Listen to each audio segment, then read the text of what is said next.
Hello viewers, आज हम अपने वीडियो में हल आसन के बारे में जानकारी प्राप्त करेंगे। हम जानेंगे हल आसन करने से क्या क्या फ़ायदे होते हैं, इसको करने का सही तरीका क्या है और हल आसन करते समय हमें किन किन सावधानियों को बरतना चाहिए। तो आप प्लीज़ मेरे वीडियो को लाइक, सब्सक्राइब और शेयर करें।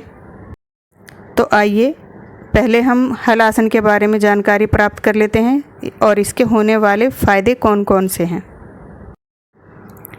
इस आधुनिक गतिहीन जीवन शैली में हम स्वयं को हमेशा शारीरिक और मानसिक दबाव का अनुभव करते हुए पाते हैं।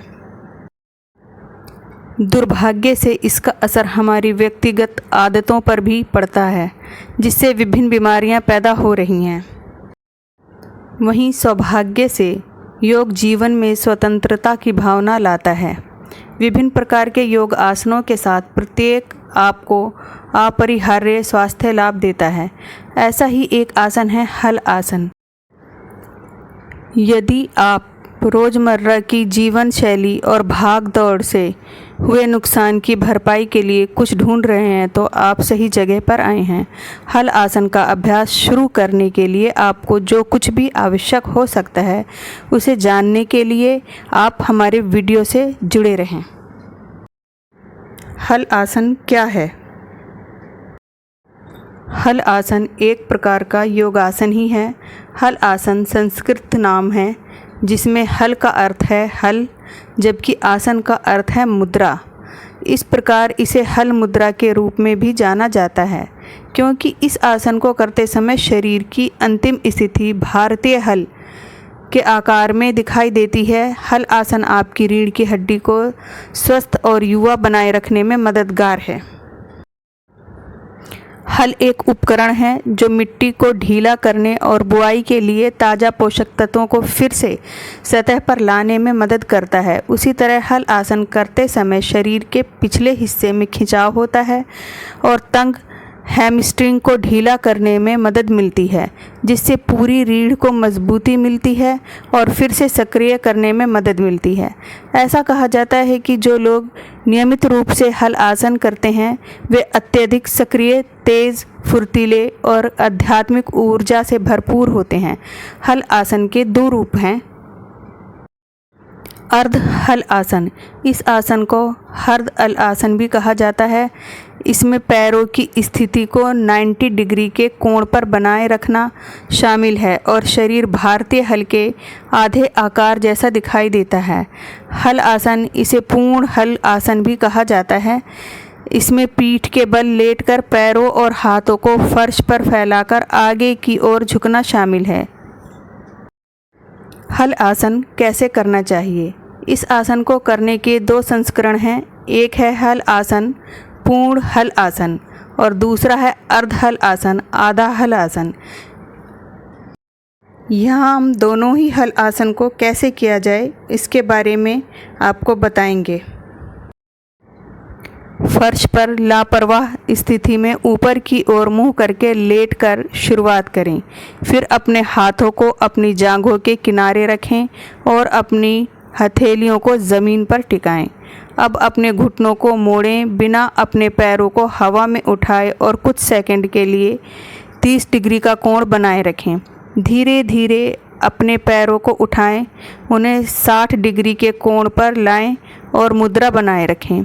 अपने शरीर को 90 डिग्री के कोण तक उठाएं। इससे अंतिम स्थिति अर्ध हल आसन कहलाती है। हथेलियों को ज़मीन पर धीरे से दबाएं। अपने हाथों के सहारे नितंबों और पीठ को फर्श से ऊपर उठाएं। धीरे धीरे अपने पैरों को सिर की ओर लाएं और सिर के पीछे पंजों से फर्श को छूने की कोशिश करें। शरीर को कूल्हे से कंधे तक सीधी स्थिति में खींचें और सीधे रखने का प्रयास करें। अब अपने हाथों को सीधा फैलाकर अपनी पीठ के पीछे फर्श पर रखें और कुछ देर तक इसी मुद्रा में बने रहें। इस अंतिम स्थिति को हल आसन कहा जाता है। प्रारंभिक स्थिति में लौटने के लिए सबसे पहले कमर और पैरों को फर्श से नीचे करें। दूसरा, अपनी कमर को फर्श पर टिकाएं। पैरों को 90 डिग्री के कोण पर लाएं और फिर से सिर को उठाए बिना पैरों को ज़मीन पर लाएं। हल आसन के फ़ायदे। हल आसन का अधिकतम लाभ तब प्राप्त हो सकता है जब आप हल आसन के तुरंत बाद भुजंग आसन का अभ्यास करते हैं। भुजंग आसन में आप पेट के बल लेटते हैं और आपके शरीर का ऊपरी हिस्सा ऊपर की ओर उठा होता है। शरीर की मुद्रा सांप के फन जैसा दिखता है। हैमस्ट्रिंग में हल आसन से फ़ायदे। अगर आप हैमस्ट्रिंग मांसपेशियों में जकड़न महसूस कर रहे हैं और पीठ के निचले हिस्से में दर्द का अनुभव कर रहे हैं तो आपको हल आसन मुद्रा का प्रयास करना चाहिए। हल आसन के चरणों का नियमित अभ्यास रीढ़ और हैमस्ट्रिंग सहित पूरी पीठ को खींचने में मदद करता है। प्लो पोज जैसा स्ट्रेचिंग व्यायाम आपकी तंग हैमस्ट्रिंग को ढीला करने में मदद कर सकता है, जिससे लचीलापन और गतिशीलता मिलती है।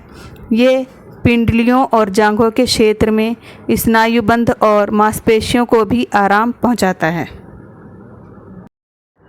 रीढ़ की हड्डी के लिए फ़ायदेमंद। हल आसन रीढ़ की हड्डी के लिए बहुत फ़ायदेमंद है।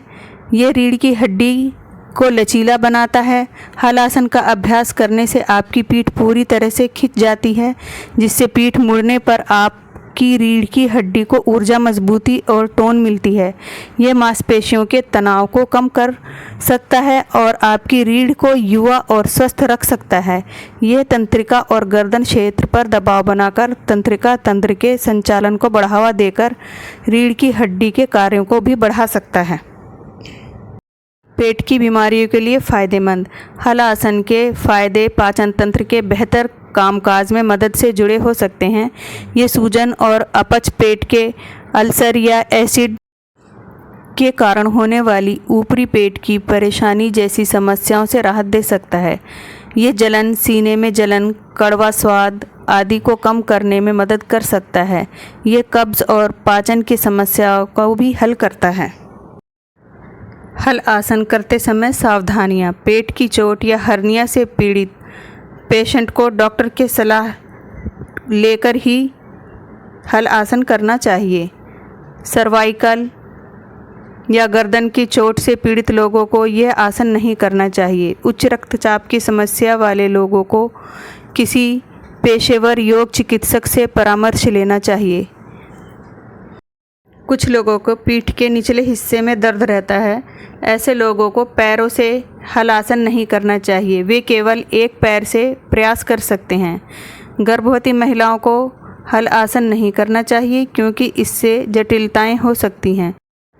तो व्यूअर्स, यहाँ हमने आपको हल आसन से होने वाले फ़ायदे, उनको करने का तरीका, उनको करते समय किन किन सावधानियों को बरतनी चाहिए, इसके बारे में पूर्ण जानकारी देने का प्रयास किया। तो आपको मेरा वीडियो कैसा लगा, आप प्लीज़ मेरे कमेंट सेक्शन में आके मुझे कमेंट करें और मेरे वीडियो को लाइक, सब्सक्राइब और शेयर करें। और इसी तरीके के जानकारी भरे वीडियो देखने के लिए मेरे चैनल से जुड़े रहें।